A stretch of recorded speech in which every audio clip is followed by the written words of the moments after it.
Hi guys, welcome back to the Butterfly Effect podcast. Today we are going to be covering an FMV review for The Complex. Now, we've played many of FMV recently. We've done Late Shift, we've done Dr. Decker, Erica, Shapeshifting Detective.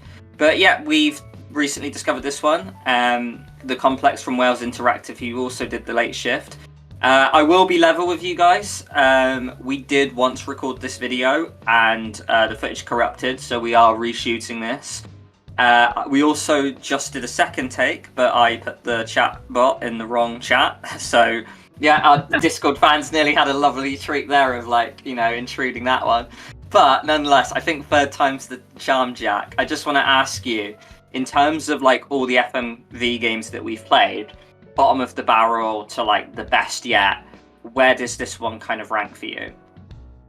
You know what? Because we finished the stream, didn't we? And I sort of semi-made a prediction, okay, that as it stands, it falls somewhere in the middle. Certainly didn't reach the highs of Late Shift, mostly because of the game not having that much action. But we'll get into that. But it certainly didn't reach the levels of boredom that I experienced during Dr. Decker. So I felt it was going to sit somewhere in the middle. Obviously, I've gone back and I've 100%ed the game. And for me, it does roughly still sit in the middle. There are lots of good things for it, but there are some negatives too, and I think they just counteract one another essentially. So yeah, slap bang in the middle, mate. No, for sure. And we will try and keep this video as spoiler-free as we can, but we will, timestamp it and let you guys know when we are going into the spoiler zone. The first thing I'll talk about, Jack, is we'll just go with the story.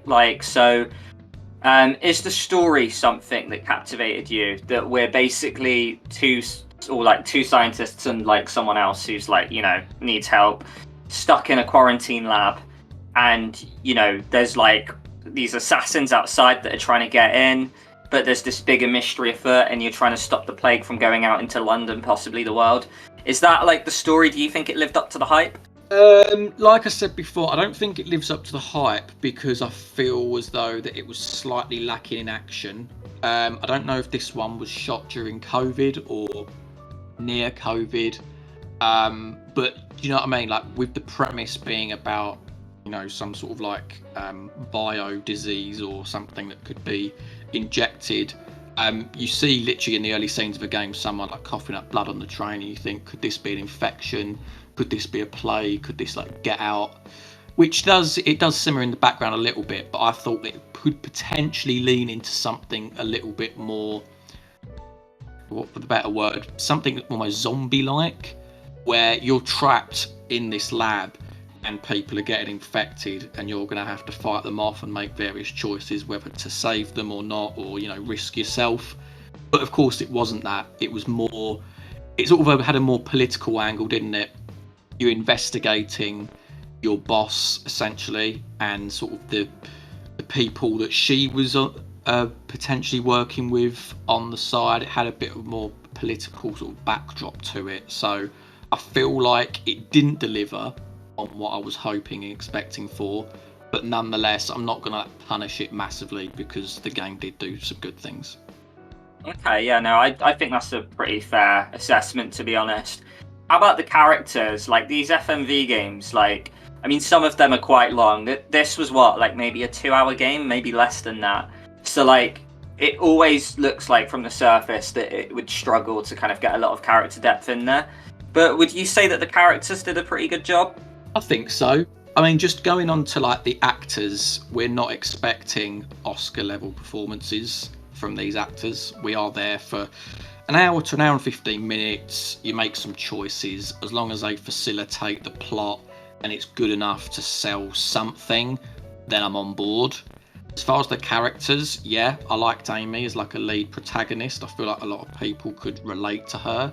Reese was clearly there as some comic relief, wasn't he really? And sort of the guy that you might sort of not trust at the beginning, but he goes on an arc and it could potentially end in romantic ways.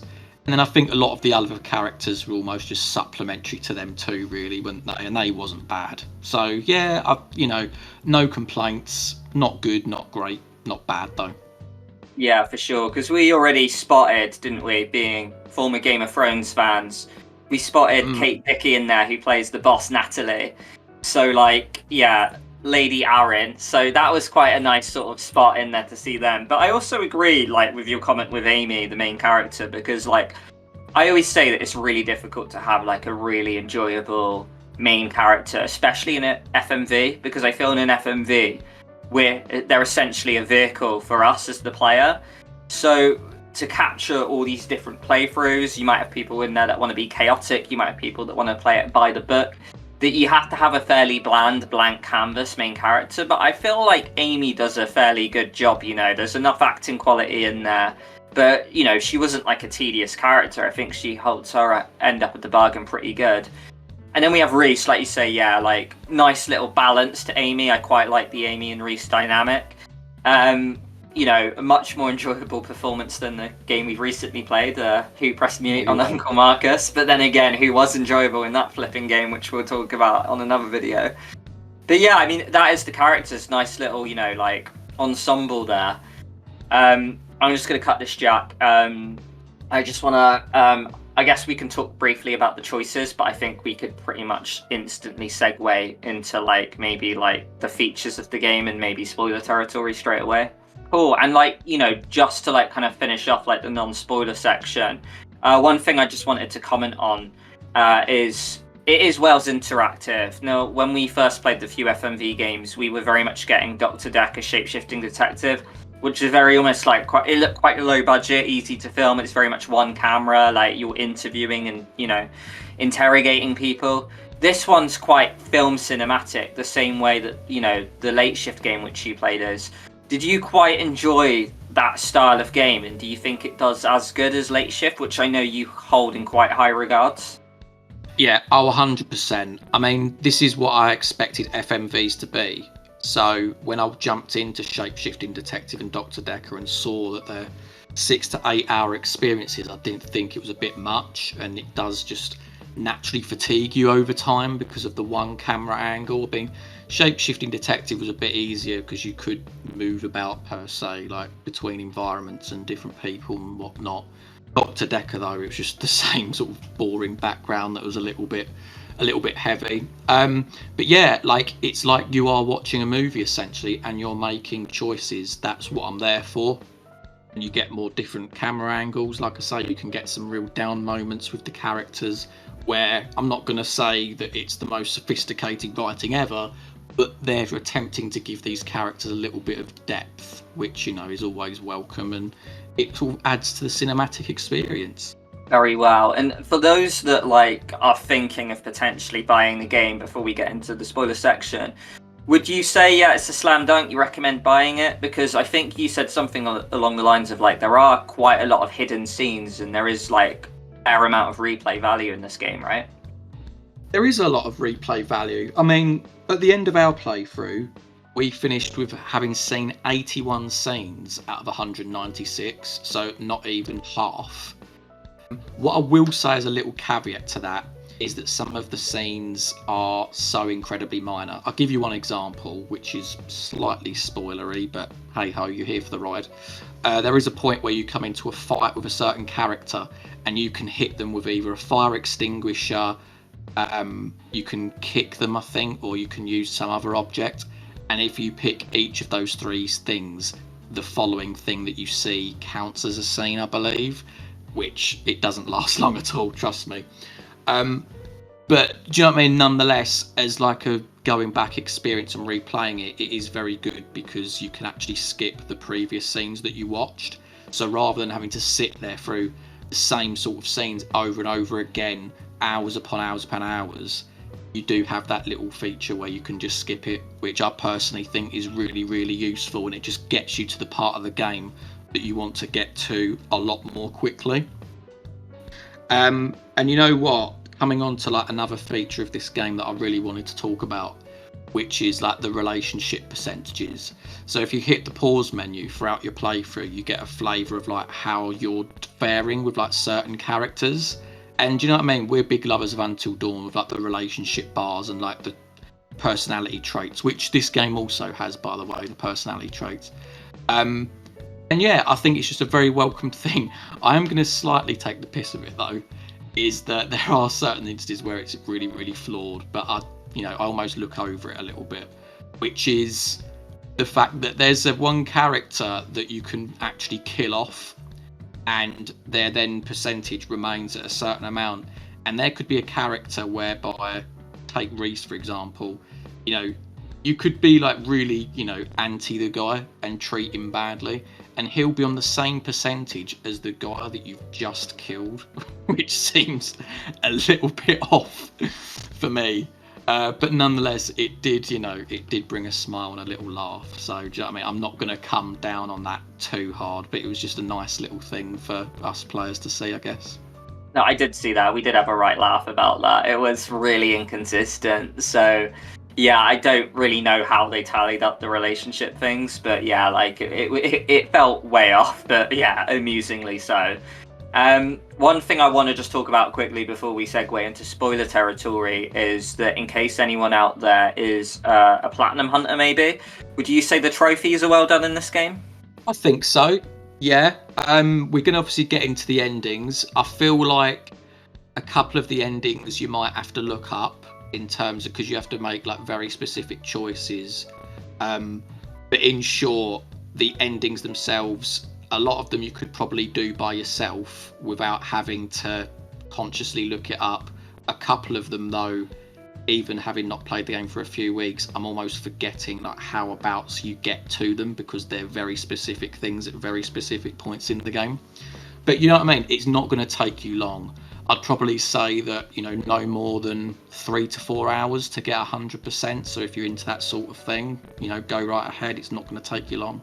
Ah, very well. So guys, I mean, that is it. Jack recommends you buy the game. I had a fun sort of first playthrough of it myself. I do think it probably falls somewhere in the middle, but from what I understand, we probably got a fairly like mundane ending. So like maybe that, and I've only seen the game once, so maybe that does put my spin on things, but Jack's got a better view of it, and yeah, so go out and buy the game. If you do want the juicy choices and what we did in our playthrough, carry on, but you have been warned. So anyway, Jack, we're in the spoiler zone now.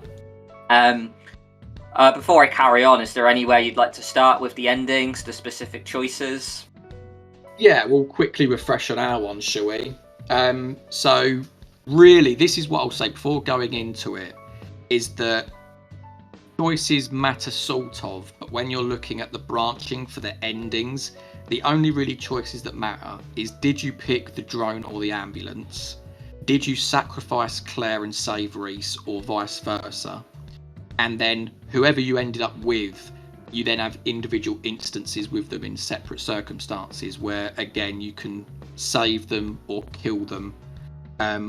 Or in the case of Reese, you can have an instance where you can kill another character as well. So I'll get into them now, but I'll just quickly refresh with our one. So we picked the drone and we sacrificed Claire, and then I think when we wheeled Reese out into that little corridor bit, we then chose to reason with Emily and like the 2 guards that were there. And then we choose to not use Reese, and we therefore got the MVP, the most vanishing person ending, which, mate, I've got to say, I know we've said that it was low-key mundane. It's actually probably the best, or one of the best or most positive endings you could say in the entire game. So I don't know what your take on that is.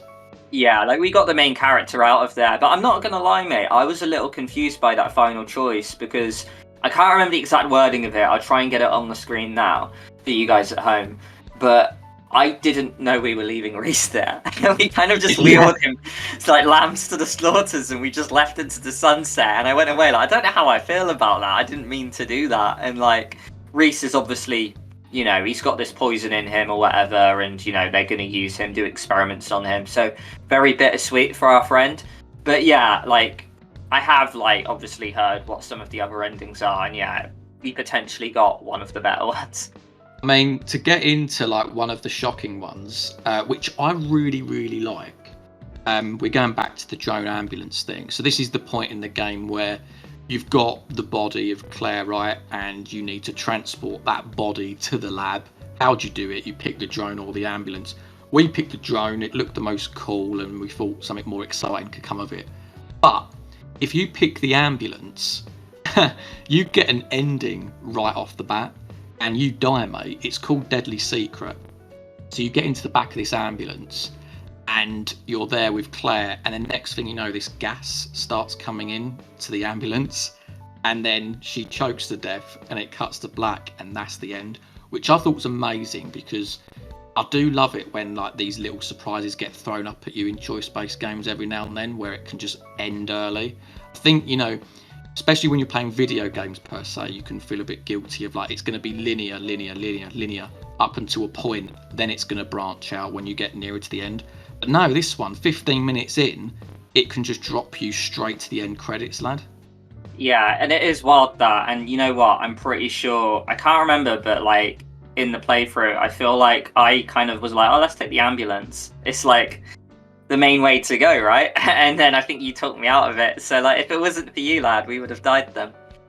Yeah, exactly. So that was one of the more shocking ones. And while we're on this wavelength, I'll talk about one of the other ones, which is the nano glitches and the martyr. Personally, my favourite ending. So this one is, yeah, you've picked the drone, but in this case, you've sacrificed Reese and you've saved Claire.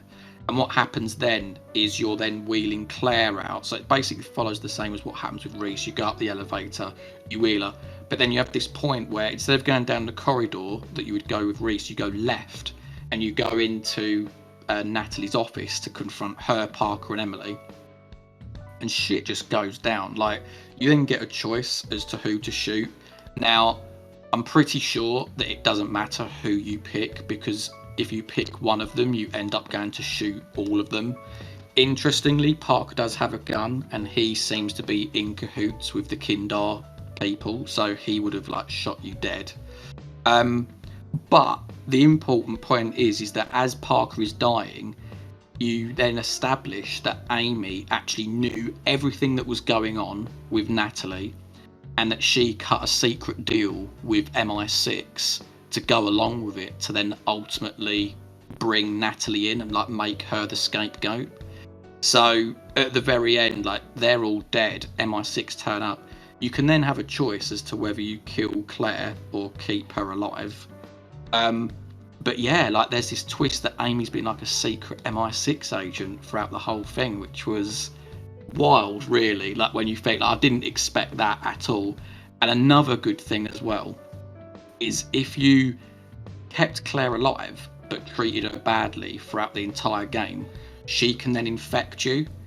Like, because at an earlier point in the game you like damage your finger, I think, and she can then like sort of transfer the infection like blood to blood onto you.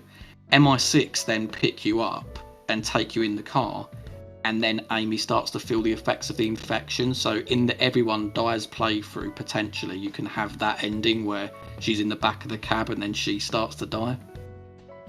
Yeah, no, it's brutal. And it makes me even happier for our ending, because you can imagine that Amy just goes straight to MI6, right, to sort everything out.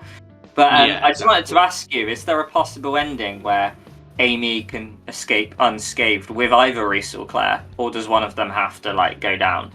No, I think the best that you can do, and I'm looking at it here, is second chances, whereby it's the opposite to the one I just said, where you keep Claire alive, you save Claire, and then presumably she gets taken away to be looked into.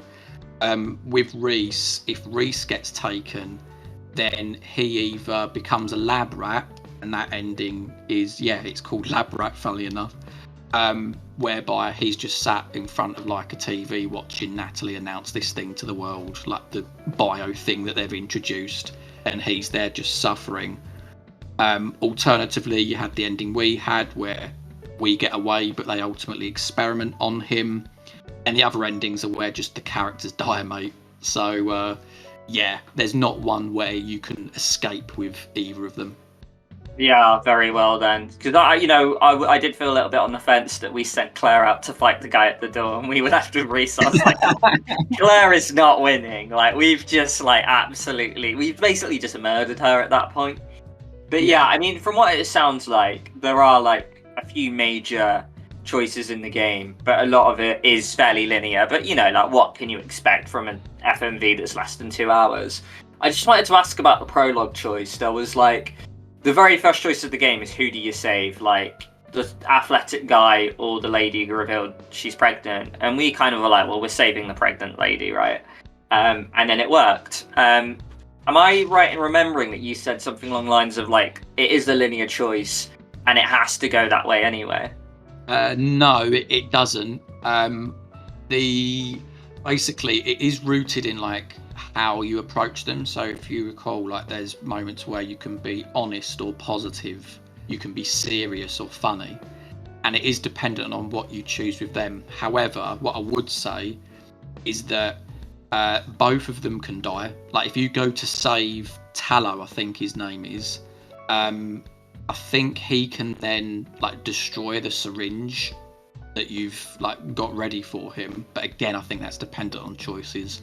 And then therefore the pregnant lady would die. Equally, you can save the pregnant lady like us, but I have also seen both of them die as well. So I'm not sure if the guy can ever make it. I'll have to go back and find out. But yeah, I'm pretty sure that there's a death confirmed in that prologue. Oh, okay.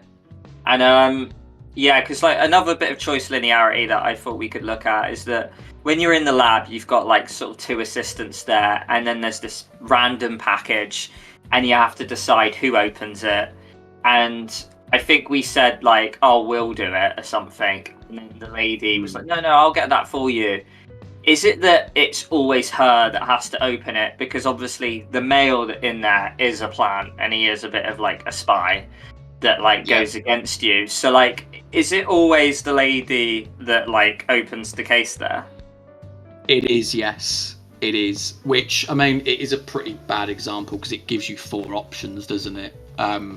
So you've got one Amy, which, yeah, she goes up to it, and then Dr. North comes in, Reese, Malkin, and Malkin's obviously not wanting to open the box because he knows full well what's going on in there. But he'll give like a lame excuse, like, "Oh, I've really hurt my shoulder, I can't open it," and then that's when Dr. North goes in and opens it, and everything hits the fan. Yeah, and we have to talk about this toilet choice, mate. Because like for us, I think we just dropped one thing down there, and we didn't realize the extent of it. And it was pretty funny when you told me about how it can affect the relationship bar as well. So I just wanted you to tell the fans of what goes down with the toilet, mate. Yeah, so you go to the toilet. I mean, there is a choice before that, which is quite fun, whereby you can like, I forgot what they mix now. It's like potassium. Is it potassium and water? They mix something anyway. She pours a load of potassium down the toilet, and the toilet just explodes, and then you've got the hole. Or you can just take a fire extinguisher, absolutely bash it up. But yeah, you get this choice where you drop like a small pebble, a large pebble, or you can drop Amy down the hole. So I was in future playthroughs, I was like, oh my god, this would be so funny if she just jumps down the hole and it's the end of the game. But it doesn't. She sits in the hole. It looks like she's about to jump. And then Malkin comes in. And you think that this guy's dead, but he's not. So like that then brings about the scene that I mentioned previous, where you then have like a fight with him, and you can punch him or kick him, or you can hit him over the head with the fire extinguisher. And then Reese comes in after that, and you've wrapped him up, and you then drop him down the hole to his death. So that was sort of like a fun little scene that I was not expecting when I was like doing my future playthroughs. No, very well. I mean, no, it does seem like a pretty fun sort of thing to like look at and replay it. While we're kind of in the twilight of this video, what would you say are you said this was probably like a middle of the road game. What would you say it is preventing it from hitting a top tier FMV such as like Late Shift in your eyes? Yeah, I think the first thing, it's the plot and the lack of action. Because when you invested something, and this is the thing, like Late Shift was such a good experience that that's the bar now. So to play this straight after that, it was always going to struggle. But yeah, the lack of like real high stakes action, I think, was part of it. I feel like, you know what, one of the things was that, and we've obviously mentioned that there's like a famous actress in it from Game of Thrones, and you literally called it in the stream, mate, where it was like, Natalie's definitely involved in the plot. Now, I thought it would have been a nice, interesting twist if, like, she wasn't, and it was maybe an internal, like the Parker dude. But no, she was she was in cahoots with the Kindar government and, you know, doing corrupt things and stuff. So I think it's almost that, like, it, you know, the expectations, they were either not met in the plot, or, you know, they just it sort of equally paradoxically they were met. In terms of Natalie, like, being the big bad in cahoots. So I'd say that was a little bit of a pitfall. I've already mentioned, like, the, you know, the slight things with that, the percentages and the relationship bars and stuff, that wasn't necessarily like polished and to perfection really. I'd say that's about it. I don't think that there's anything else. But like I say, there's like good things that can counteract that. So I feel like it does sit somewhere in the middle overall. Yeah, I agree. I feel like if the game went on any longer, it probably would have dragged its heels. So I think it was the nice bite-sized length. But yeah, like, it wasn't like groundbreaking, was it? I do agree. Like, when I saw that, like, Kate Dickie was in the game, I was like, well, they've got a high-ticket actress here. She has to be involved in some way. So I was reading her facial expressions in every core, and when it looked like a bit of positive news came, she looked like worried on the side, and I'm like, yeah, there it is. And the other thing I kind of wanted to mention as well is that sometimes I feel like the game, like, chopped and changed to kind of, like, benefit the story, and it made little sense. And I noted it to you as well before, but, like, at one point it was like, oh, we need a hacker. Oh yeah, Reese can hack. And he just randomly comes up of like, oh yeah, I can hack, by the way. And I feel like you could have probably weaved that in a little bit better, where maybe in the prologue, like, he's doing so, like, he just dropped something like, oh, I'm thinking about doing an IT degree or some shit, just anything, you know. But it was just very much, oh yeah, by the way, I can hack because this is what we need to do in the plot now. And it just was very like, oh, okay, apparently Reese can hack. And I don't know if you share that as well, but yeah, like Deus Ex Machina. Oh look, you know, it's sort of it's fallen on our lap, like what we're gonna. Yeah, no, I completely agree. Exactly.